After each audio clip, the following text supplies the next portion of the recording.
Hello friend, good morning. स्वागत है आप सभी का हमारे यूट्यूब चैनल लर्नर्स क्लासेस में। तो फ्रेंड्स, आज की वीडियो में हम बात करेंगे यहाँ पर पंचवर्षीय योजनाओं की।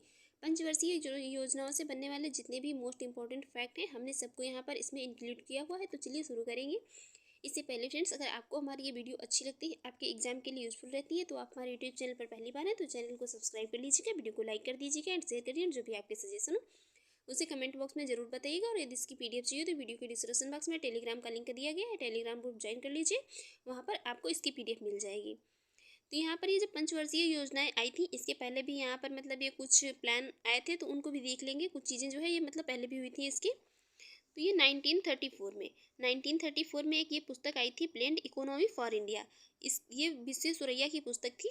और ये पुस्तक जो प्लेन्ड इकोनॉमी फॉर इंडिया थी, तो ये 10 वर्षीय विकास कार्यक्रम की अवधारणा पर आधारित थी। प्लेन्ड इकोनॉमी फॉर इंडिया पुस्तक जो थी विश्वेश्वरैया की थी, और कब आई थी तो 1934 में आई थी। फिर उसके 4 साल बाद यहाँ पर ये राष्ट्रीय नियोजन समिति आती है। कब? 1938 में। 1938 में राष्ट्रीय नियोजन समिति आती है। इसके अध्यक्ष कौन थे? तो वो जवाहरलाल नेहरू थे। राष्ट्रीय नियोजन समिति के अध्यक्ष जवाहरलाल नेहरू थे। कब? 1938 में आती है। उसके बाद यहाँ पर ये बॉम्बे प्लान, ये मतलब जो बॉम्बे प्लान था, तो ये बॉम्बे प्लान कब आया था? ये 1944 में। बॉम्बे प्लान 1944 में ये बम्बई के 8 पूंजीपति थे, इनके द्वारा लाया गया था। और ये मतलब 15 वर्षीय प्लान था बॉम्बे प्लान। उसके बाद यहाँ पर ये जन योजना जो आई थी, तो ये 1945 में आई थी। इसके 1 साल बाद ही ये जन योजना 1945 में आई, जिसकी ये किसके द्वारा लाई गई थी? तो ये श्री एम एन राय के द्वारा लाई गई थी जन योजना। उसके बाद ये 1950 में आती है सर्वोदय योजना, जिसके अध्यक्ष थे तो ये जयप्रकाश नारायण अध्यक्ष थे सर्वोदय योजना के बाद। और इसके बाद यहाँ पर ये जो है योजना आयोग आता है। कब? ये 15 मार्च 1950 को। ये 15 मार्च 1950 को जो है योजना आयोग का मतलब गठन किया जाता है, जो कि क्या है, एक ही गैर सांविधिक निकाय था। संविधान में इसकी कहीं पर भी बात नहीं की गई थी योजना आयोग की। ये मतलब गैर सांविधिक निकाय योजना आयोग था। इसके बाद यहाँ पर 1 जनवरी 2015 को जो है ये योजना आयोग को रिप्लेस कर करके क्या बनाया? नीति आयोग बनाया गया। और जिसके जो है अध्यक्ष कौन होते हैं? तो जो मतलब पदेन या जो कि मतलब वर्तमान में प्रधानमंत्री होते हैं, वही इसके अध्यक्ष होते हैं नीति आयोग के। अब देखेंगे यहाँ पर पहली प्रथम पंचवर्षीय योजना जो थी। प्रथम पंचवर्षीय योजना जो थी, तो ये 1951 से लेकर के कब? 1956 तक चली थी प्रथम पंचवर्षीय योजना। मतलब इस प्रकार यहाँ पर क्वेश्चन बहुत पूछ लिया जाता है कि ये कौन सी योजना मतलब कब से लेकर के कब तक चली थी। तो प्रथम पंचवर्षीय योजना जो थी, तो ये 1951 से लेकर के कब तक? 56 तक रही थी। और ये मोस्ट इंपॉर्टेंट ये भी है कि ये किस मतलब मॉडल पर आधारित थी? तो ये हेराल्ड डोमर मॉडल पर आधारित थी प्रथम पंचवर्षीय योजना। और इसके अलावा इसका जो मुख्य उद्देश्य था, तो ये अर्थव्यवस्था के संतुलित विकास की प्रक्रिया आरंभ करना था। जो प्रथम पंचवर्षीय योजना थी, तो इसका जो मुख्य उद्देश्य था, तो ये अर्थव्यवस्था के संतुलित विकास की प्रक्रिया आरंभ करना था। और ये इस पर हेराल्ड डोमर जो ये मॉडल था, इस पर आधारित थी। और इसमें जो है प्राथमिकता दी गई थी, तो ये कृषि को प्राथमिकता दी गई थी। इसमें ये लक्ष्य जो रखा गया था, मतलब विकास दर प्राप्त करने का जो लक्ष्य रखा गया था, तो ये कितना? 2.1% रखा गया था। बाकी जो प्राप्त की गई थी विकास दर, तो वो कितनी थी? 3.6%। ये मतलब काफ़ी यहाँ पर कुछ ज़्यादा थी, जितना लक्ष्य रखा गया था उससे ज़्यादा यहाँ पर जो है विकास दर प्राप्त की गई थी। बाकी प्राथमिकता इसकी जो है इसमें किसको थी? कृषि को दी गई थी प्रथम पंचवर्षीय योजना में। आगे बात करेंगे यहाँ पर इसमें जो ये राष्ट्रीय आय में वृद्धि हुई थी, तो ये कितनी? ये 18% हुई थी। और प्रति व्यक्ति आय जो थी, तो ये यहाँ पर तभी 11% थी प्रथम पंचवर्षीय योजना में। और इसी प्रथम पंचवर्षीय योजना में ही ये सामुदायिक विकास कार्यक्रम आया था। कब? ये 1952 में। सामुदायिक विकास कार्यक्रम ये जब प्रथम पंचवर्षीय योजना चल रही थी, इसी के दौरान ये 1952 में आया था। और इसके अलावा यहाँ पर ये मतलब जो है कुछ सिंचाई परियोजनाएं भी इसी प्रथम पंचवर्षीय योजना में आई थी, जिसके तहत ये भाखड़ा नंगल बांध जो है, ये कहाँ पर ये नांगल बांध जो है ये सतलज नदी पर बनाया गया था। और ये एक ब्यास परियोजना भी इसी योजना के दौरान आई थी, ब्यास परियोजना। और ये दामोदर नदी घाटी परियोजना जो है, ये भी मतलब जब ये प्रथम पंचवर्षीय योजना चल रही थी, तो उसी दौरान आई थी। और यहीं पर ये जो बात कर लेते हैं, ये दामोदर नदी घाटी निगम जो है, तो इसकी स्थापना कब? तो ये 1948 में हुई थी दामोदर नदी घाटी निगम की। अब देखेंगे यहाँ पर द्वितीय पंचवर्षीय योजना। जो द्वितीय पंचवर्षीय योजना थी, तो ये कब से? 1956 से लेकर के कब तक? 1961 तक रही थी। 1956 से लेकर के 1961 तक द्वितीय पंचवर्षीय योजना चली थी। ये जो मॉडल पर आधारित थी, तो किस पर? ये पीसी महालनोबिस मॉडल था। इस पर ये द्वितीय पंचवर्षीय योजना आधारित थी। इसके अलावा इसका जो उद्देश्य था तो ये समाजवादी समाज की स्थापना करना इसका उद्देश्य था द्वितीय पंचवर्षीय योजना की। और इसमें जो ये प्राथमिकता दी गई थी, तो पहले जो पंचवर्षीय योजना थी उसमें किसको, कृषि को प्राथमिकता दी गई थी। और जो ये दूसरी पंचवर्षीय योजना थी इसमें भारी उद्योग और खनिजों को मतलब प्राथमिकता दी गई थी। और जो इसमें ये खर्च किया गया था इन पर, भारी उद्योग और खनिज पर, तो ये कितना 24% इसमें मतलब खर्च किया गया था। इसी द्वितीय पंचवर्षीय योजना, क्योंकि यहाँ पर इसमें ये भारी उद्योगों को मतलब प्राथमिकता दी गई थी, तो इसलिए यहाँ पर इसमें ये जो है दुर्गापुर में ये पश्चिम बंगाल में यूके की सहायता से एक ये लौह इस्पात मतलब उद्योग की स्थापना की गई थी। और बाकी जो ये भिलाई छत्तीसगढ़ में रूस की सहायता से ये उद्योग मतलब जो इस्पात उद्योग थे इसकी स्थापना की गई थी। कहाँ पर, ये भिलाई छत्तीसगढ़ में रूस की सहायता से। और ये राउरकेला उड़ीसा में स्थापना की गई थी जर्मनी के सहयोग से। यहाँ पर ये चीज़ें मतलब बहुत इंपॉर्टेंट रखती हैं कि ये किस किस सहयोग से जो है स्थापना की गई थी, किस देश की। तो ये दुर्गापुर में जो मतलब ये इस्पात उद्योग थे इसकी स्थापना की गई थी यूके की मदद से। और जो भिलाई है तो ये रूस की। और जो राउरकेला में था तो इसकी किसकी, जर्मनी से। आगे बात करेंगे यहाँ पर तृतीय पंचवर्षीय योजना की।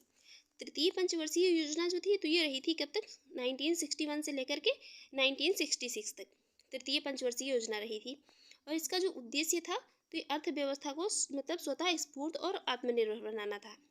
इसका मुख्य उद्देश्य जो रहा था तो ये अर्थव्यवस्था को स्वतः स्फूर्त और आत्मनिर्भर बनाना रहा था तृतीय पंचवर्षीय योजना की। इसमें प्राथमिकता जो है किसको दी गई थी, तो इसमें कृषि और उद्योग दोनों चीज़ों को प्राथमिकता दी गई थी। जो तृतीय पंचवर्षीय योजना थी तो इसमें कृषि और उद्योग दोनों को यहाँ पर ये प्राथमिकता दी गई थी। और ये 1964 में जो है तो ये Bokaro iron and steel industry ये सहयोग के रूप से कहाँ पर, झारखंड में स्थापित की गई थी तृतीय पंचवर्षीय योजना के दौरान। अब यहाँ पर बात कर ले इसके बाद क्या हुआ था, मतलब जो योजना आई थी यहाँ पर ये योजना जो थी तृतीय पंचवर्षीय योजना, तो ये क्या मतलब ये इसका लक्ष्य जो ये कब से कब तक रहती है, वैसे ये 1961 से लेकर के 1966 तक रहती। बाकी ये क्या था, ये मतलब एक असफल योजना थी। ये योजना मतलब असफल रही थी। इसका जो कारण था तो ये क्या था कि ये भारत चीन का युद्ध हो गया 1962 में। और ये भारत पाक युद्ध जो हुआ 1965 में। और यहाँ पर सूखा, अकाल वगैरह मतलब जैसी चीज़ें भी देखने को मिली। तो इसके कारण जो ये तृतीय पंचवर्षीय योजना रही थी तो ये मतलब एक असफल योजना रही थी। आगे बात करेंगे यहाँ पर, फिर ये हरित क्रांति जो आई थी तो ये 1966 से लेकर के 1967 के समय में आई थी। और हरित क्रांति में जो मतलब हरित क्रांति के भारत में जनक कौन थे, तो ये एम.एस. स्वामीनाथन है। और विश्व में तो ये नॉर्मन बोरलॉग हैं हरित क्रांति के जनक। विश्व में ये मतलब क्वेश्चन भी बहुत पूछा जाता है कि भारत में हरित क्रांति के जनक कौन है, तो ये एम.एस. स्वामीनाथन है भारत में। और यदि विश्व में बात की जाए तो विश्व में कौन, नॉर्मन बोरलॉग, ये हरित क्रांति के जनक हैं। और ये कब आई थी, तो 1966 से लेकर के 1967 के टाइम पे। इसके बाद फिर यहाँ पर ये जो था क्या मतलब योजना अवकाश हो गया। इसके बाद ये योजना अवकाश जो रहा था ये भी मतलब कभी कभी पूछ लिया जाता है क्वेश्चन में कि योजना मतलब अवकाश कब तक चला था, तो ये 1966 से लेकर के कब 1969 तक चला था मतलब 3 साल ये योजना अवकाश रहा था। इस समय जो है मतलब कोई भी पंचवर्षीय योजना नहीं आई थी। इसका कारण यहाँ पर जो था तो ये भारत चीन और भारत पाक युद्ध जो था और अकाल सूखा वगैरह मतलब यही सारी चीज़ें जो है इसका कारण थी कि यहाँ पर ये योजना अवकाश रहा था 3 साल।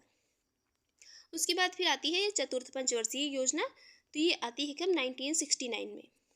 ये 1969 में आती है और 1974 तक रहती है चतुर्थ पंचवर्षीय योजना। ये चतुर्थ पंचवर्षीय योजना जो थी तो ये आधारित थी, तो ये डी और गाडगिल मॉडल पर आधारित थी। मॉडल मतलब इसके जो भी है बहुत इंपॉर्टेंट है, बहुत पूछे जाते हैं। तो ये किस पर, डी और गाडगिल मॉडल पर आधारित थी चतुर्थ पंचवर्षीय योजना। इसके अलावा यदि इसका जो उद्देश्य था तो ये स्थायित्व के साथ विकास तथा ये आर्थिक आत्मनिर्भरता की प्राप्ति करना इसका उद्देश्य था चतुर्थ पंचवर्षीय योजना का। और ये जो चतुर्थ पंचवर्षीय योजना थी इसमें मतलब विशेषता दी गई थी तो इसको ये समाजवादी समाज की स्थापना की। इसके पहले भी ये जो द्वितीय पंचवर्षीय योजना थी उसमें भी समाजवादी समाज की स्थापना की बात की गई थी। और इसमें भी ये चतुर्थ पंचवर्षीय जो योजना आई थी इसमें भी ये समाजवादी समाज की स्थापना की बात इसमें की गई थी।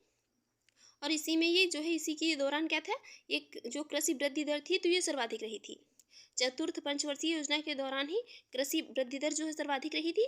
और परिवार नियोजन कार्यक्रम भी मतलब ये भी कभी कभी पूछ लिया जाता है कि ये मतलब जो है परिवार नियोजन कार्यक्रम किस पंचवर्षीय योजना के दौरान लागू किया गया था, तो ये जो है किसके चतुर्थ पंचवर्षीय योजना के दौरान जो है तो ये लागू किया गया था ये परिवार नियोजन कार्यक्रम। इसके अलावा यह विकास केंद्र उपागम की शुरुआत भी चतुर्थ पंचवर्षीय योजना में की गई थी। बाकी सबसे मोस्ट इम्पॉर्टेंट चीज़ जो है यहाँ पर ये है कि इसी जो ये चतुर्थ पंचवर्षीय योजना थी इसी के दौरान ये ऑपरेशन फ्लड की शुरुआत की गई थी, जो कि किसी श्वेत क्रांति मतलब से संबंधित था। और श्वेत क्रांति ये दूध उत्पादन से संबंधित है, दूध के उत्पादन से संबंधित है कौन, श्वेत क्रांति। और ये ऑपरेशन फ्लड की शुरुआत इसी कब ये चतुर्थ पंचवर्षीय योजना के दौरान ही की गई थी। नेक्स्ट बात करेंगे यहाँ पर ये पाँचवीं पंचवर्षीय योजना। तो पाँचवीं पंचवर्षीय योजना जो आई थी तो ये 1974 से लेकर के कब तक, ये 1978 तक, मतलब ये 4 साल ही रही थी जो पाँचवीं पंचवर्षीय योजना थी। और इसका उद्देश्य जो था, ये पाँचवीं पंचवर्षीय योजना जो थी तो इसका मुख्य उद्देश्य जो था तो ये गरीबी उन्मूलन तथा ये आत्मनिर्भरता पर मतलब ये केंद्रित रही थी पाँचवीं पंचवर्षीय योजना जो थी। और इसमें प्राथमिकता दी गई थी, तो आर्थिक स्थायित्व को इसमें प्राथमिकता दी गई थी पाँचवीं पंचवर्षीय योजना में। और इसी के दौरान ये कुछ कार्यक्रम लागू किए गए थे, उनको भी देख लेंगे। ये 20 सूत्री कार्यक्रम भी ये 1975 में लागू किया गया था। जबकि कौन सी योजना, ये पाँचवीं पंचवर्षीय योजना चल रही थी। पाँचवीं पंचवर्षीय योजना चल रही थी तो ये 20 सूत्री कार्यक्रम 1975 में लागू किया गया। और इसमें ये काम के बदले अनाज कार्यक्रम भी एक था, ये भी शुरू किया गया था। ये भी पूछ लिया जाता है मैचिंग में, मतलब कि काम के बदले अनाज जो है कार्यक्रम किस, और आगे वहाँ पर जो है पंचवर्षीय योजनाएं दे देता है मैचिंग में। तो काम के बदले अनाज मतलब वहाँ पर क्या होता था, काम के बदले अनाज मतलब वितरित किया जाता था। तो ये कौन सी पंचवर्षीय योजना के दौरान, तो ये पाँचवीं पंचवर्षीय योजना के दौरान जो है शुरू किया गया था। और पाँचवीं पंचवर्षीय योजना जो जब थी तो ये जनता पार्टी का मतलब ये क्या थी, जो ये थी मतलब इसको 1 साल पहले ही यहाँ पर क्या हुआ था, समाप्त कर दिया गया था।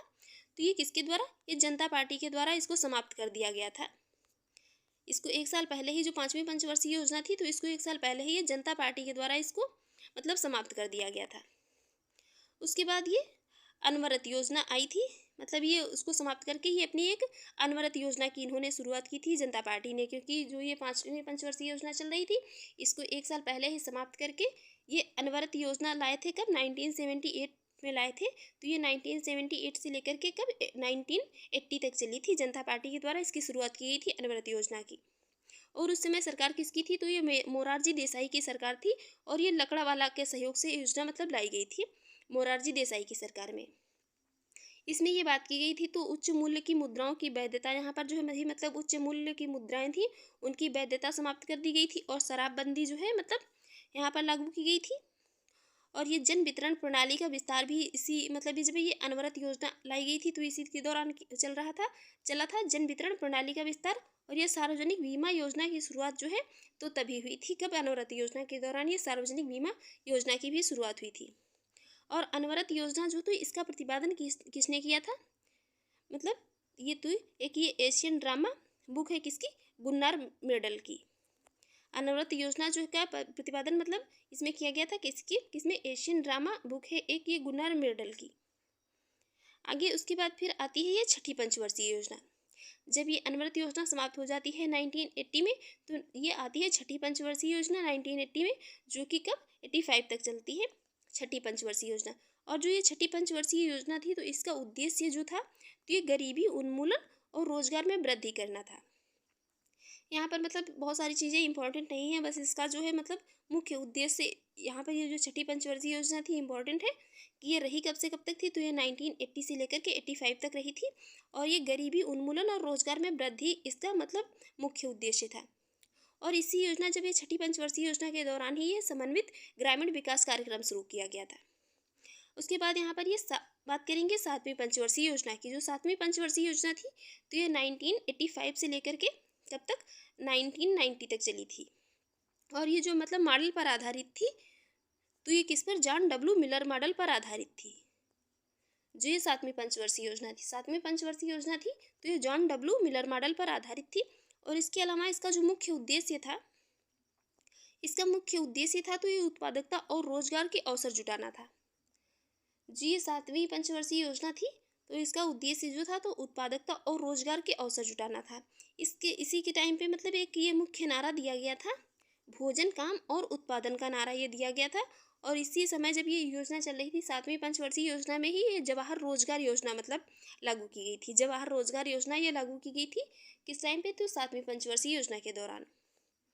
आगे बात करेंगे फिर यहाँ पर फिर से मतलब क्या है, ये 2 साल के लिए योजना अवकाश आ गया था। 1990 से लेकर के कब तक?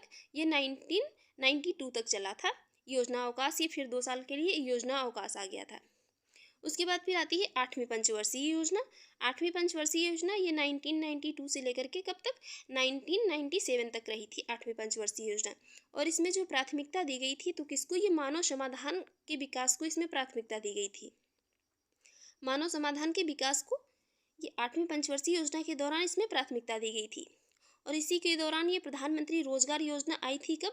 यह 1993 में। और राष्ट्रीय महिला कोष ये मतलब कार्यक्रम आया था कब? 1993 में ही। और यहाँ पर ये जो 15 वर्ष से 35 वर्ष के लोगों को यहाँ पर मतलब ये निरक्षरता पूर्णतया समाप्त करने का लक्ष्य रखा गया था। मतलब कि उनको साक्षर करने का लक्ष्य रखा गया था। जिन लोगों की आयु कितनी थी? 15 से लेकर के 35 वर्ष के लोग जो थे, तो उनकी यहाँ पर जो निरक्षरता थी उनको पूर्णतया समाप्त करने का लक्ष्य रखा गया था इसी योजना में। और यहाँ पर एक ये मतलब मैलड़ होने की प्रथा थी, इसको समाप्त किया गया था इसी पंचवर्षीय योजना के दौरान ही। 8वीं पंचवर्षीय योजना के दौरान ही जो मैलड़ होने की प्रथा थी इसको समाप्त कर दिया गया था। आगे बात करेंगे अब 9वीं पंचवर्षीय योजना की। जो 9वीं पंचवर्षीय योजना थी तो ये 1997 से लेकर के कब? 2002 तक चली थी 9वीं पंचवर्षीय योजना। जो 9वीं पंचवर्षीय योजना थी तो इसमें जो ये प्राथमिकता दी गई थी तो किसको? ये न्यायपूर्ण वितरण और ये समानता के साथ विकास को इसमें प्राथमिकता दी गई थी। न्यायपूर्ण वितरण और समानता के साथ विकास को प्राथमिकता दी गई थी 9वीं पंचवर्षीय योजना के दौरान। और अंतर्राष्ट्रीय मंदी के कारण क्या था? यह योजना मतलब असफल रही थी। ये अंतर्राष्ट्रीय मंदी के कारण असफल रही थी। और ये भुगतान संतुलन सुनिश्चित करना यहाँ पर एक मतलब किया गया था कि भुगतान संतुलन जो है सुनिश्चित किया जाएगा और खाद्यान्नों में आत्मनिर्भरता होगी और क्षेत्रीय संतुलन होगा। ये सारी चीज़ें मतलब यहाँ पर कही गई थी ये 9वीं पंचवर्षीय योजना के दौरान। इसके अलावा अब आगे देखेंगे कौन सी? 10वीं पंचवर्षीय योजना। 10वीं पंचवर्षीय योजना जो थी तो ये 2002 से लेकर कब तक? 2007 तक रही थी 10वीं पंचवर्षीय योजना। इसका उद्देश्य जो था तो इसका मुख्य उद्देश्य था कि देश में गरीबी और बेरोजगारी को समाप्त करना। जो ये 10वीं पंचवर्षीय योजना थी इसका मुख्य उद्देश्य था देश में गरीबी और बेरोजगारी को समाप्त किया जाए।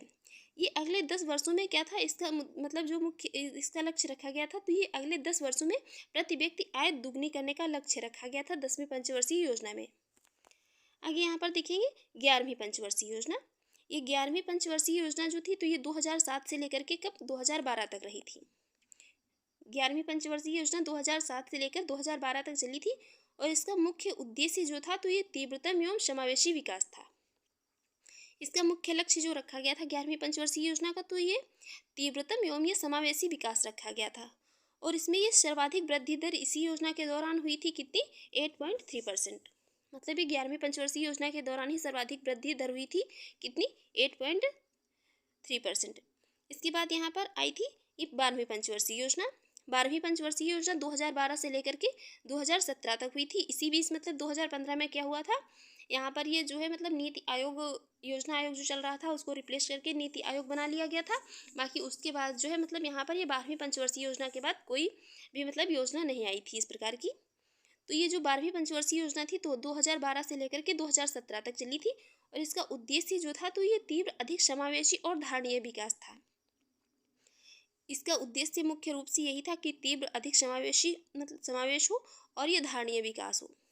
इसमें जो ये ध्यान केंद्रित किया गया था तो कृषि, वानिकी, मत्स्य पालन और विनिर्माण क्षेत्र पर इसमें मतलब ध्यान केंद्रित किया गया था। और ये 12वीं पंचवर्षीय योजना के दौरान ये क्वेश्चन भी बहुत पूछा जाता है। तो ये राष्ट्रीय बागवानी मिशन जो था तो ये राष्ट्रीय बागवानी मिशन मतलब यहाँ पर ये जो है ये कुछ एक एक्स्ट्रा फैक्ट यहाँ पर लिख गया है। तो ये राष्ट्रीय बागवानी मिशन कब? 2005 में मतलब आया था। बाकी ये योजना कौन सी जब चल रही थी 2005 में?